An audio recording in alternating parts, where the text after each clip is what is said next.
edges will start to flare up a little bit. And so I can use that to my advantage. If they're flipped up like that and I lay them down that way, the pinked edges are naturally going to want to pull up. But if I roll that tape over so that the flared edges are laying down, they just kind of naturally want to lay down a little bit better. That's one of those tips and tricks that I've learned the hard way. Now, they're all going to lay down one way or another. We're either going to glue them down or we're going to iron them down, one or another. So don't think that you have to lay a tape down like that. I mean, if you lay it down with the edges with the pink shears or the pinked edge rolled up, don't think you've got to rip it off and start all over again. No. I'm just saying that this is one of those little tips that I've learned. So I take my tape, I'm going to pull it kind of long. Let's say it just goes up to the leading edge, and that's where it's going to stop. So I'm going to rough cut it to begin with. Lay it out however long I need to be. Now, where do I want to stop this tape at? Right on that line. I can stop it right there on that line. Can I carry it all the way to the edge? Mm-hmm. Yeah, either way. We're talking artistic interpretation. Personally, I'll probably bring it up to that line right there, because what I don't want is to have this big wad of material right there at the edge. So, do I want to use pinking shears to cut that edge? I want you to. Pinking shears obviously giving us another sawtooth edge. Do I want to cut pinking shears right there, or do I want to use straight shears? Straight. Why straight? Those look nicer. Because it hides the line. Yep, so there they are.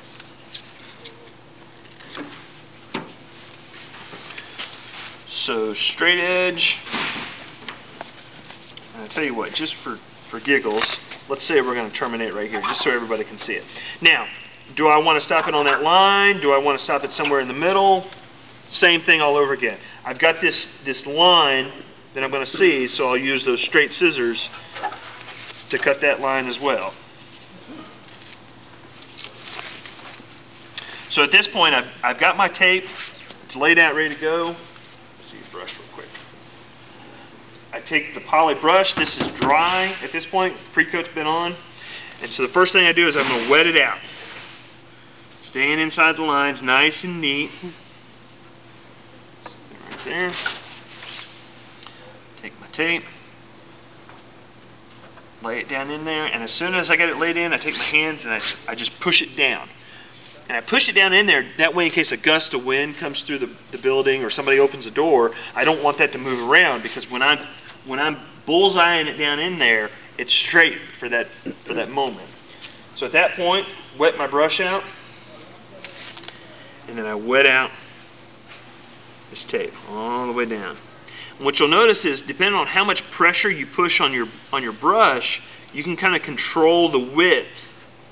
So do you not want to push these out where it's kind of bubbled up? No. What you're seeing right there, just wetting that out. What you're seeing right here is the natural fairing of that tape going over top of the stitch. And so what we've got here is if that's the fabric and that's the stitch that goes over top of there, and this is the tape is actually bridging over top, and so we get these little pockets right here, and that's what this area is right in here, where that tape is naturally fairing. If I sit there and take that brush and keep working it down in there, Got dimples.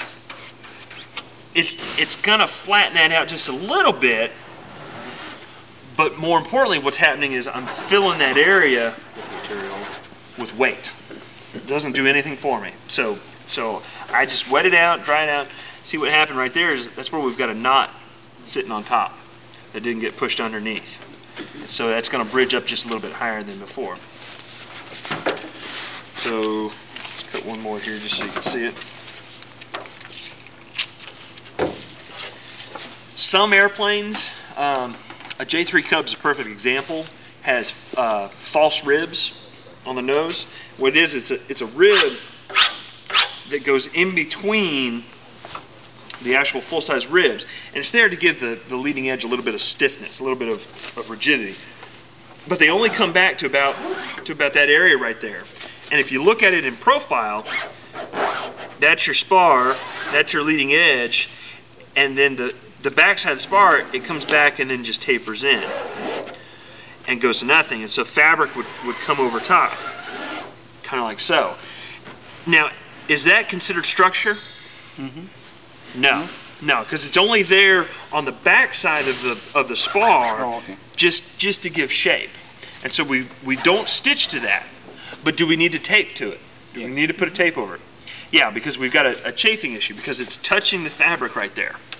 And so how will I run a tape that needs to terminate somewhere after this little false rib right there? Do I want to run that tape all the way to the back? Depends on what you want it to look like. Yeah. That's an aesthetics thing. It's an aesthetics thing. Yeah, I can run that all the way back. There's nothing wrong with that. But that much of the tape isn't doing anything for me. So it's added weight, not only in the tape, but the glue that it takes to glue it down. So what I'll do instead, actually I need to use my straight shears. I'll cut the straight edge first.